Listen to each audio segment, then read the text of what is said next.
Bien, donc comme le thème de la journée, effectivement, c'est la place de l'humain dans l'éco-conception, je vais vous proposer un focus sur le confort et la santé.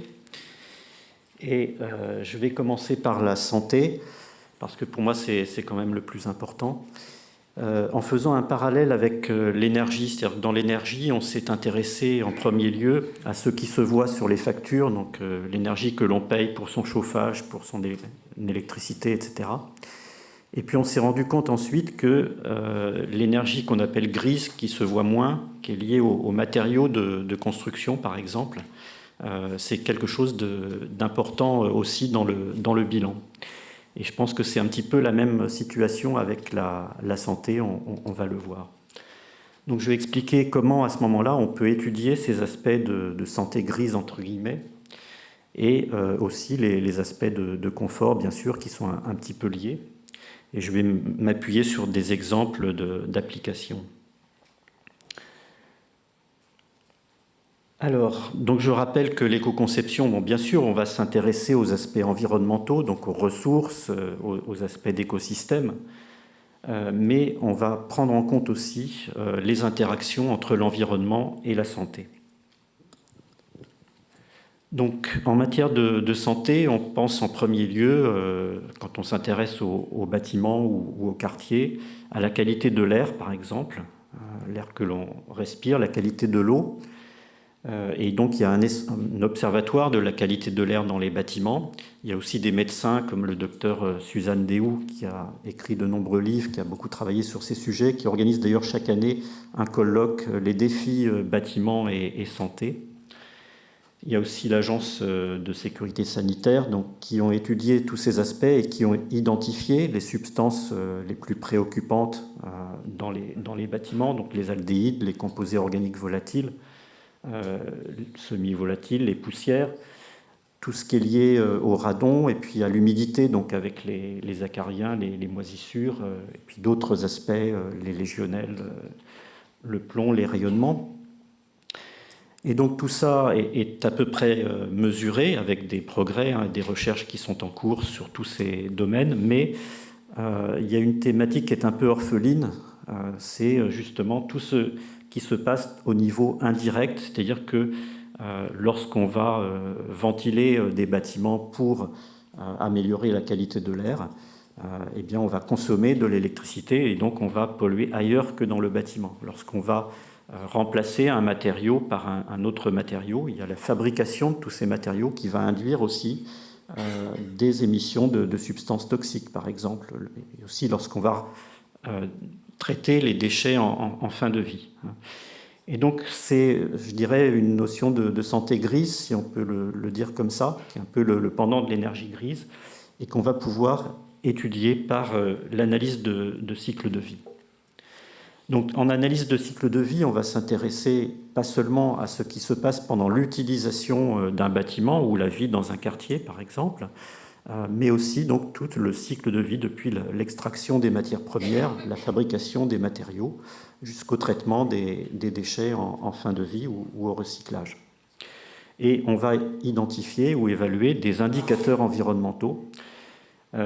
Donc, il peut y avoir des indicateurs globaux sur la santé, mais aussi des indicateurs qui vont évaluer tout ce qui va contribuer au risque sanitaire, et en particulier le climat, parce qu'il y a une influence aussi du climat sur la santé des personnes. Hein. On l'a vu lors de l'année de canicule en 2003, mais aussi bien sûr tout ce qui est lié aux maladies qui peuvent se développer avec le réchauffement climatique, etc. Donc le climat, mais aussi les polluants, donc les composés organiques volatiles qui vont sous l'action du soleil générer de l'ozone, par exemple. Donc c'est tout ce qui est l'ozone photochimique, et puis des déchets radioactifs, des pollutions liées au rayonnement ionisant, par exemple. Alors, aujourd'hui, les indicateurs de santé sont entachés d'une forte incertitude. Il faut bien le reconnaître, il faut rester humble sur ces indicateurs malgré tout. Ils prennent en compte un certain nombre d'aspects, donc j'ai dit les changements climatiques, les radiations ionisantes, les émissions de substances toxiques, que ce soit certains métaux, certains composés organiques, etc. L'appauvrissement de la couche d'ozone, bon, c'est quelque chose qui tend à s'atténuer puisque avec le protocole de Montréal, les substances concernées sont interdites. Par contre, bon, sur les effets respiratoires, avec tous les aspects de particules fines, ça reste d'actualité, bien entendu, et les aspects de smog, donc d'ozone photochimique. Alors, comment on évalue ces impacts? En fait, on part des émissions dans différents compartiments écologiques, dans l'air, dans l'eau des rivières, dans l'eau de mer, etc., dans les sols. Et puis, il y a des aspects de transport par le vent, par l'érosion, par les écoulements d'eau, de sédimentation, etc. Il y a des aspects de dégradation de ces polluants au cours du temps, par différents processus chimiques, etc. Et donc, on va pouvoir évaluer des concentrations dans les différents milieux, dans les différents compartiments. Puis ensuite, il va falloir s'intéresser au transfert de ces polluants dans la nourriture, par exemple, avec des aspects d'accumulation de polluants qui se passent lorsque, par exemple, les polluants dans l'air issus d'une cheminée vont se déposer sur des prairies, les vaches vont brouter l'herbe et vont concentrer les polluants, les humains vont boire le lait des vaches et on va reconcentrer, etc. Et puis, donc, avec ces transferts de polluants, les populations vont absorber des doses de polluants par l'air que l'on respire, par l'eau que l'on boit, par la nourriture. Et en fonction de la dose, il va y avoir des effets sanitaires. Donc aujourd'hui, ces modèles permettent d'évaluer quelques milliers de substances. On n'a pas des données sur l'ensemble des 100 000 substances commercialisées, au moins celles qui sont considérées dans le règlement REACH. Et il n'y a pas non plus d'interaction considérée entre ces substances. On sait qu'il y a des interactions entre les médicaments, c'est pareil entre les polluants, il peut y avoir des interactions. Et là, on n'a pas encore de moyens de prendre ça en compte dans ces analyses. Donc, je parlais d'incertitude sur ces indicateurs, mais malgré tout, c'est important de les prendre en compte et de les faire évoluer. Il y a déjà donc un certain nombre d'indicateurs qui sont proposés en termes d'années de vie en bonne santé perdues ou gagnées. Ça dépend après dans quel sens on fait le calcul, donc les DALI. Et puis d'ailleurs, c'est le cas aussi en biodiversité, avec des pourcentages d'espèces qui disparaissent, mais là c'est un petit peu un autre sujet. Alors les DALI, bon, c'est vrai qu'on n'a pas l'habitude de raisonner en années de vie perdues par l'usage de différents procédés de production d'énergie ou d'eau ou de traitement de déchets ou de transport. Quelques ordres de grandeur ici pour montrer que il y a des fois des procédés qu'on croit écologiques et puis qui ne le sont pas tant que ça, parce que par exemple le chauffage au bois, oui, on va préserver un peu plus le climat, mais par contre on va émettre des poussières, on va émettre des composés organiques volatiles, et dans les grands centres urbains, eh bien, on peut générer des impacts sur la santé qui sont importants. Bon, sur le transport, vous voyez un petit peu les comparaisons entre voitures, trains par exemple. Quelques ordres de grandeur aussi sur les matériaux qui sont utilisés pour construire ces bâtiments, ces quartiers. Ça ne veut pas dire qu'il faut utiliser que du bois ou que du béton à la place des autres matériaux, mais ça vous montre en ordre de grandeur la différence, puisque là c'est en échelle logarithmique, d'un facteur 1000 par exemple, entre la production d'un kilo de béton ou d'un kilo de cuivre par exemple. Le bois est quelque chose un impact négatif parce qu'en fait, à la production, on va absorber du CO2 de l'atmosphère et donc on va réduire les impacts sanitaires liés au changement climatique. Mais évidemment, si à la fin de vie, on brûle le bois, eh bien, on va réémettre ce polluant, bien entendu. Alors, quelques exemples, puisque, bien entendu, il ne faut pas raisonner à l'échelle d'un matériau et d'un kilo. On ne va pas comparer un kilo de cuivre et un kilo de béton parce qu'on n'a pas les mêmes utilisations. Donc, il faut bien entendu s'intéresser au système que l'on étudie, que ce soit un bâtiment ou que ce soit un quartier. Donc je vais commencer par une maison parce que c'est le système le plus simple dans cette problématique qui est un peu nouvelle, qui est la santé environnementale. Donc là, je prends l'exemple d'une maison bien isolée qui va peut-être être un peu l'archétype de la maison de demain, puisqu'on va avoir des réglementations de plus en plus renforcées, donc avec des bons vitrages, une bonne isolation. Et ici, je prends l'exemple d'un chauffage au gaz, mais j'aurais pu prendre un autre exemple. Et donc, si on s'intéresse à la santé, c'est l'avant-dernière barre de cet histogramme, pour voir finalement comment sont répartis les impacts entre les différentes étapes du cycle de vie. On s'aperçoit que c'est l'étape d'utilisation qui émet le plus, et ensuite il y a la construction, donc la fabrication des matériaux de construction et le chantier. Alors, si on regarde maintenant un peu plus en détail l'impact sur le climat et qu'on compare différentes variantes de cette maison, puisque sur le site de Chambéry, il s'est construit 4 maisons, une en béton, une en parpaing, une en bois, puis une dernière s'est construite plus récemment en briques. Eh bien, on voit qu'effectivement, le bois permet à la construction d'avoir un impact sur la santé plutôt intéressant, mais par contre, on a un impact à la fin de vie. Et donc, globalement, il n'y a pas tant de différence que ça, surtout que l'étape la plus importante, c'est l'utilisation de ce bâtiment. Sur la santé, bon, on a un petit avantage ici au bois par rapport aux autres variantes. Mais donc avec des incertitudes sur ces impacts. Alors, incertitudes qui sont moins fortes que les incertitudes sur des indicateurs qui sont proposés par la nouvelle méthode réglementaire, donc avec les fiches de matériaux INIES et le label E+C-, qui sont basés sur des volumes critiques où on ne tient pas compte de la dégradation au cours du temps des polluants d'une part, et puis certains industriels ont un peu triché, je pense en particulier au PVC, qui viennent de se faire un petit peu mettre à l'amende par l'autorité de la concurrence, pas seulement sur les fiches INIES, mais aussi sur ça.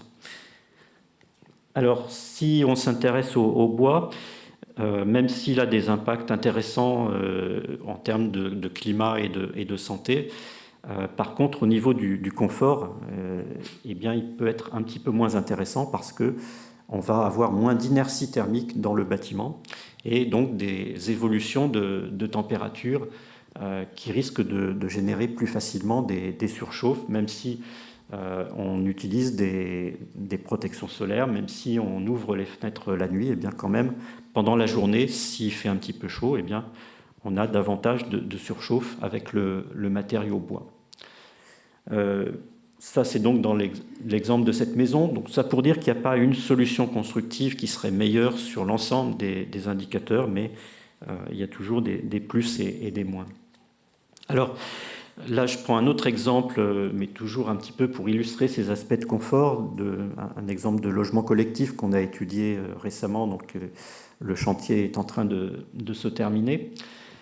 Et on utilise maintenant une période de mesure de température et d'ensoleillement qui correspond à la canicule de 2003 pour essayer d'anticiper le changement climatique et de voir finalement, d'étudier la résilience des bâtiments qu'on construit aujourd'hui sur cette possible évolution du climat vers de plus en plus de canicules.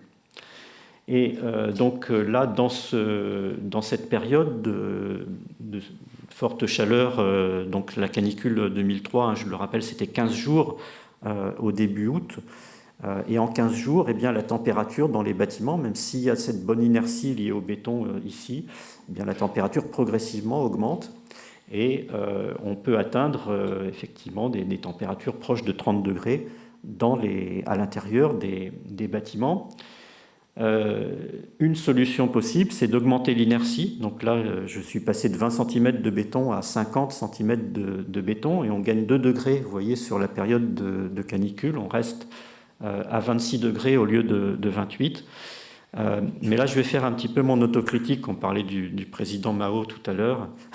Donc, c'est vrai que une solution, c'est effectivement le bioclimatique, c'est-à-dire d'essayer d'augmenter l'inertie et de pouvoir se protéger de la chaleur par l'enveloppe du bâtiment. Mais si on doit construire des murs et des planchers de 50 cm de béton, eh bien, il faut beaucoup d'énergie et beaucoup d'émissions de gaz à effet de serre pour fabriquer ce béton. Et aujourd'hui, avec la diminution des coûts et des impacts environnementaux de composants photovoltaïques, par exemple, on peut imaginer qu'on puisse climatiser le bâtiment, utiliser l'électricité photovoltaïque en autoconsommation l'été. Et peut-être qu'il va falloir remettre un petit peu en question et trouver des solutions nouvelles qui seront peut-être plus favorables ou de plus en plus favorables à l'environnement. Alors le confort, c'est pas seulement la température, bien entendu, hein, donc on va s'intéresser aussi aux questions d'humidité et de vitesse d'air. Hein. On peut avoir aussi des brasseurs d'air qui permettent d'augmenter la zone de confort. Et puis on va regarder aussi en simulation les humidités dans le bâtiment. Ce qu'il faut savoir aussi, hein, c'est que la perception, on l'a dit plus tôt ce matin, c'est pas qu'une question de valeur quantitative et de valeur très précise, mais il y a aussi chaque personne qui réagit différemment et qui perçoit différemment le confort. Donc on aura plutôt des statistiques avec des pourcentages moyens de vote ou des indicateurs un petit peu plus statistiques sur ces aspects de confort, bien entendu. Autre aspect du confort qui est important aussi de prendre en compte, c'est l'aspect d'éclairage qui est lié aussi à la thermique, puisque si on a un mauvais éclairage naturel, on va faire appel davantage à l'éclairage artificiel, donc là aussi consommer de l'énergie, mais aussi générer des surchauffes à l'intérieur des bâtiments. Alors si on passe maintenant à l'échelle des quartiers, je prends cet exemple d'un quartier de la Cité Descartes qui nous avait un petit peu réunis entre les trois écoles pour étudier avec nos compétences respectives ce quartier. Et en particulier, on avait essayé de voir si eh bien, il fallait passer du réglementaire d'aujourd'hui au niveau passif, c'est-à-dire moins consommateur d'énergie, ou voire au niveau énergie positive. Et on avait étudié également les transports dans ce quartier, donc avec un certain nombre d'hypothèses sur les durées de vie des différents bâtiments, des différents composants, les distances de transport pour ces matériaux, l'énergie utilisée, les consommations d'eau, etc. Et pour donc avoir une idée de la répartition des impacts environnementaux sur les différents contributeurs, que ce soit les déchets urbains, les transports, l'utilisation d'eau, l'énergie, et puis les matériaux qui sont représentés en gris. Alors la dernière barre donc, sur la santé, vous voyez l'importance des transports dans les impacts sur la santé, mais aussi donc, des déchets, du traitement des déchets, et puis de l'énergie utilisée dans les bâtiments. Alors, puisque les transports étaient importants, eh bien, on a travaillé en collaboration avec l'École des Ponts pour essayer de creuser ces aspects sur les problèmes de santé et d'améliorer la précision des analyses de cycle de vie en prenant en compte la localisation des émissions. C'est-à-dire qu'un polluant qui est émis en pleine campagne où il n'y a personne va avoir moins d'impact qu'un polluant qui est émis en plein centre-ville. Et donc, on va avoir un ajustement de la prise en compte de ces polluants en fonction de la densité de population qui correspond aux émissions. Alors c'est mieux d'avoir une densité de population linéaire, d'après donc les spécialistes des transports.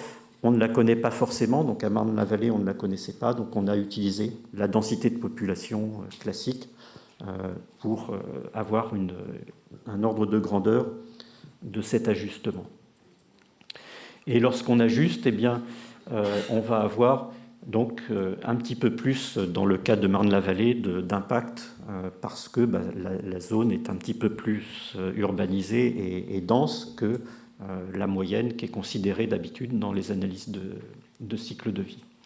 Alors évidemment, avec le changement climatique, les émissions de CO2, qu'elles se situent en pleine ville ou à la campagne, ça n'a pas d'influence. Donc ça atténue l'effet de la spatialisation des émissions.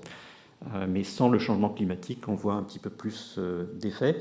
De même, il y a des incertitudes sur cette densité de population parce qu'on ne connaît pas toujours très précisément les trajets qui sont effectués par les différentes personnes qui habitent le quartier ou qui viennent travailler dans le quartier. Et donc, on va aussi avoir, ici, c'est les incertitudes uniquement liées à la spatialisation. On aura des incertitudes, bien sûr, sur les aspects de santé, qui, là aussi, seront atténués si on prend en compte le changement climatique, puisqu'il n'y a pas d'influence de la spatialisation. Donc, en conclusion, je tiens à rassurer certaines personnes qui pensent que l'éco-conception, on ne s'intéresse qu'à l'environnement, mais pas du tout à l'humain. Bien au contraire, tous ces aspects d'environnement sont très liés, ne serait-ce qu'à la santé. Et donc, on prend bien en compte ces aspects humains dans l'éco-conception.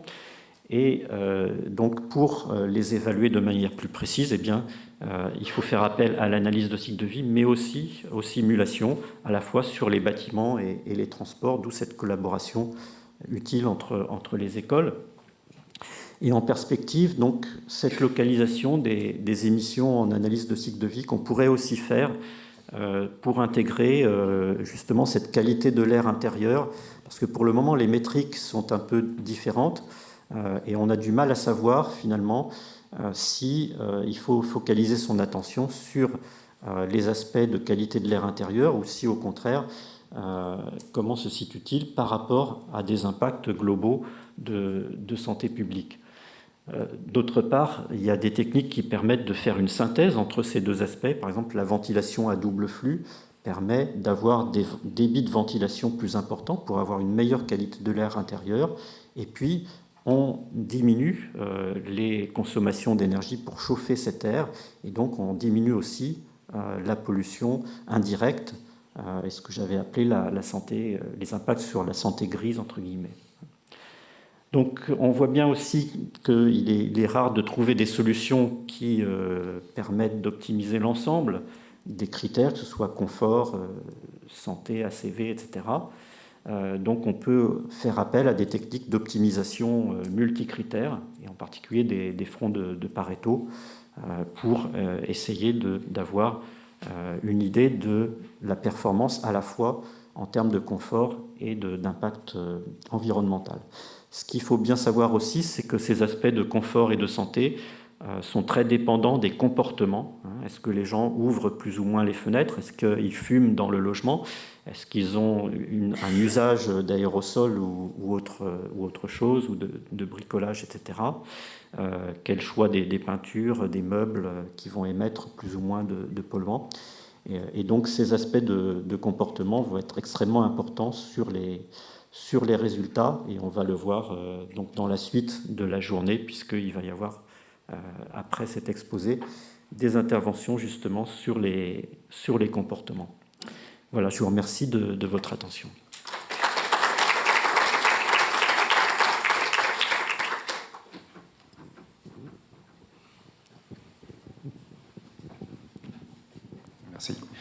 Merci. Donc dû vers le ministère de la Recherche à nouveau. Pour mes collègues de biologie santé travaillent beaucoup sur la notion d'exposome, donc au niveau individuel. Est-ce qu'au niveau de quartier de la ville, donc alors au niveau individuel, l'exposome, c'est l'exposition tout au cours de la vie de la personne et on évalue les risques d'occurrence de certaines maladies. Est-ce qu'on peut faire la même chose pour la ville en séparant par quartier, en tenant compte en particulier des pollutions historiques? Je pense au trichloréthylène par exemple à Lille, ou plus les hydrocarbures, etc. Plus par quartier en fonction du type de construction, que ce soit haussmannien ou bien en banlieue des années 60. Est-ce qu'on peut cumuler l'ensemble de ces paramètres et avoir une carte des risques en termes d'exposome de la ville. Voilà.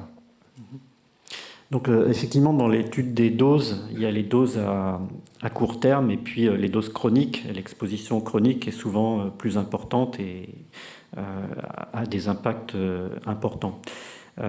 Après, sur les quartiers, les problématiques, c'est que les gens ne restent pas toujours dans le même quartier. Donc, ils peuvent se déplacer d'un quartier à l'autre. Et donc, cette notion de dose sur les très longues durées peut avoir une pertinence relative pour chaque personne. Mais là aussi, en fait, il s'agit de voir uniquement, c'est la santé mesurable au niveau d'un quartier et de la qualité de l'air. Le problème que ça pose, c'est le problème du déplacement de pollution. C'est-à-dire que si on a des cartes de santé quartier par quartier, à ce moment-là, si on ne s'intéresse qu'à la santé des résidents, pour améliorer l'indicateur de performance et être plus attractif, un quartier va vouloir, par exemple, exporter la chaufferie ailleurs ou l'incinérateur encore plus loin, etc. Et ce qu'on risque à ce moment-là, c'est de déplacer la pollution. Et c'est pour ça que le concept de santé grise et d'analyse de cycle de vie a pour objet justement d'avoir une vision un petit peu plus systémique et globale de ces aspects de caractérisation sanitaire des objets que l'on conçoit ou dont on conçoit la réhabilitation, par exemple. Et donc, c'est une santé un petit peu plus globale que l'on évalue.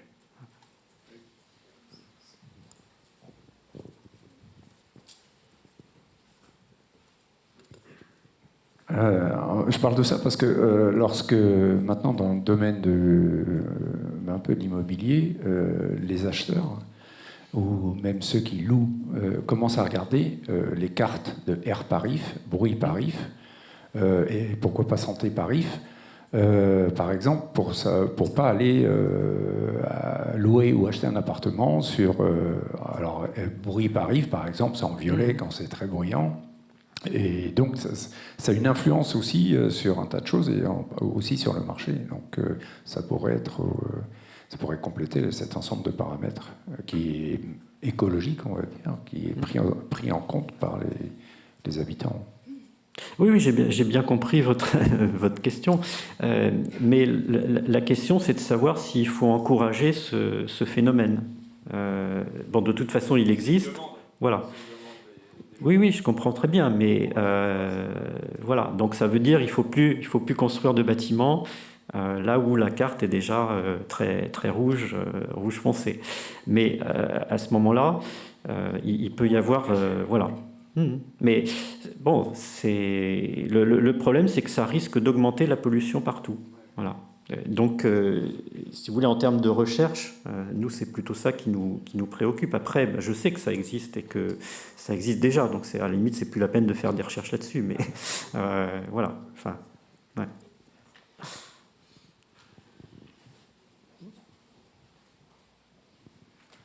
Gilda Gaborio, consultant Société Zelg. Je voulais savoir pour votre étude sur le bois qui vous a amené à constater un problème de surchauffe dû à un manque d'inertie. Je voulais savoir sur quel type de mur vous étiez basé, si vous étiez sur un mur ossature bois classique ou sur du CLT type lamellé collé, et surtout sur quel type d'isolant, parce qu'on sait qu'en fonction des isolants, si par exemple on est sur un isolant conventionnel type laine de roche ou laine de verre, on est sur un temps de déphasage qui peut être de 5 à 6 heures. Si on passe sur des isolants type ouate de cellulose ou laine de bois, on est sur des temps de déphasage de 10-11 heures, ce qui nous a qu'on est carrément sur un écart du simple au double. Et ma deuxième question, c'était par rapport au ressenti dans le bâtiment. On a fait, par exemple, il y a eu des études qui ont constaté qu'il y avait un ressenti plus intéressant pour l'homme. Notamment, il y a eu une expérience avec une personne qui on mesurait son sommeil, période de long sommeil, de sommeil profond, qui était plus long dans une habitation bois qu'il était dans une habitation béton. La même chose, on a mesuré les battements de cœur d'enfants dans des écoles, et qui amenait à voir que le cœur des enfants battait de façon beaucoup plus lente quand ils étaient dans un bâti bois et un bâti béton. Bien, sur ces aspects un peu psychologiques, je connais moins. Bon, sur les aspects plus mesurables, bon, nous, alors, pour répondre très précisément à votre question, donc c'est de l'ossature bois classique qu'on a utilisé ici. On a fait effectivement quelques travaux sur des murs épais, par exemple. Si vous mettez 10 cm de bois ou 20 cm de bois, qu'est-ce qui se passe? On n'a quand même pas l'inertie thermique du béton. Et quant à l'affluence des isolants, c'est, d'après nos calculs, assez négligeable. Alors, je veux bien qu'on remette en cause la loi de Fourier, mais on pourra faire des mesures en laboratoire, pourquoi pas. Mais je ne crois pas trop que la cellulose va donner beaucoup plus d'inertie que la laine de verre ou la laine de roche. Personnellement, j'y crois pas trop. Encore une fois, s'il y a des preuves en laboratoire, on pourra le vérifier. Donc on a le titre de la prochaine université de la chaire, le cœur des enfants. Merci beaucoup. Est-ce qu'il y a une dernière question? Allez, une dernière question, puis après on va passer au dernier exposé. Ce n'est pas tellement une question, c'est plutôt une remarque, puisque Christophe Bellé est sociologue, et je travaille aussi pas mal sur la qualité de l'air intérieur, qui pose effectivement pas mal de problèmes, puisqu'il apparaît que la qualité de l'air intérieur est pire que celle de l'air extérieur. Alors, du point de vue du processus constructif, je trouve qu'il y a des avancées, il commence à y avoir des méthodes et des outils pour prendre en compte la qualité de l'air intérieur dans tout le processus constructif. On est en train d'expérimenter une des méthodes, qui est la méthode manager, qui avait été élaborée par l'ADEME, donc avec Suzanne Déhoux notamment. Mais par contre, le vrai problème, c'est celui des occupants. Donc, dont effectivement l'impact est très important. Et là, c'est vraiment une révolution culturelle à faire, parce que la qualité de l'air intérieur n'est pas perceptible par les occupants, et au contraire, les signes qu'ils utilisent sont tout à fait contre-performants. La bonne odeur du propre, la bonne odeur du neuf, etc. Et puis, tout ce qui relève de l'usage des huiles essentielles, etc. Donc, les signes d'une bonne qualité de l'air pour les occupants reposent en quelque sorte sur l'émanation de produits qui ne sont pas bons. Voilà. Et là, il y a vraiment beaucoup plus de choses à faire, alors que ça avance beaucoup plus dans le domaine de la construction. Tout à fait. C'était le sens de ma dernière conclusion sur l'importance effectivement des comportements et des usages. Bien. Merci. Merci beaucoup Bruno, on peut l'applaudir encore une fois.